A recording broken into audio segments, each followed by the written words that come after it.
Very nice. Stretch? Here's an interesting debate. Lego, one of the most beloved toy makers in the world, under fire now from parents and activists for a new marketing campaign aimed at young girls. The new series, Lego Friends, features young female characters who are taller, slimmer, and are shown getting makeovers and going to cafes. It's a far cry from the castle and fort building of past Lego series, so are these toys now being sexist? Here for a fair and balanced debate, Sabrina Schaeffer. She's the Executive Director of Independent Women's Forum, and Dana Edel, the Executive Director of Spark, a group leading the charge against this Lego product. Good morning to you, ladies. Good morning. Good morning. All right, so Dana, let me start with you, because you have been an activist in this. You're actually going to meet with Lego coming up in the next month. What are you going to tell them? Well, we're really disappointed that Lego has stooped to condescending to what they think girls want. They spent 4 years doing marketing research, spending over $40 million, and decided that the way to get girls to buy their products is to tell them that the important things are shopping, tanning, baking, and clubbing. Sabrina, how do you respond to that? Well, my first response is, why did they spend so much money? I mean, you can just go into a preschool or to a playground and you'll see that boys and girls play differently. This is something that anyone with children can probably identify. The problem is that we should accept the fact that boys and girls are different, and I don't think that gender equality means that we have to squash the female condition. The fact is, boys and girls like different things, and that's okay. Okay, so Dana, what do you think about that? Because I'm a mom too, and I have the luxury of having a boy and a girl, and I have to agree with Sabrina. Once you are a parent, you might see this issue a little differently. My kids play differently, even though I'm the biggest proponent for women and getting ahead in life. But when it comes to this issue, does Sabrina have a point that girls play differently?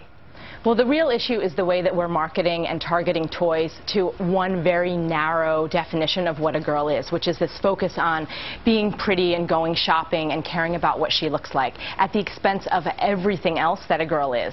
If we were celebrating all the different parts of girls, of her intelligence and her creativity and her athleticism and her curiosity, and we weren't just focusing on targeting products and her play towards being a princess and being pretty, we would see very different girls growing up in this world that would feel confident in so many different areas. So Sabrina, why not just have the girls be interested in the regular Legos? Does it work?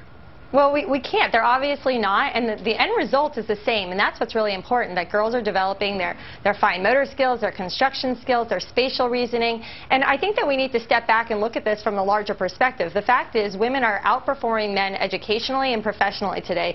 Clearly, the pretty and pink culture is not holding women back. They're surpassing men in medical school, in law school. We earn more bachelor's degrees, master's degrees, PhDs. I don't think that this is going to have a long-term ramification, and we need to be careful not to not allow girls to be girls. I think someone who I was with recently said it best. She said, if we're going to encourage little boys to play with baby dolls, then certainly we can allow little girls to also. Interesting. Here's a statement from Lego. Lego Friends was made with the goal of inspiring more girls than we currently serve to try their hand at building and experience the pride of accomplishment that Lego play fosters. Right. Dana, I'll give you the final word.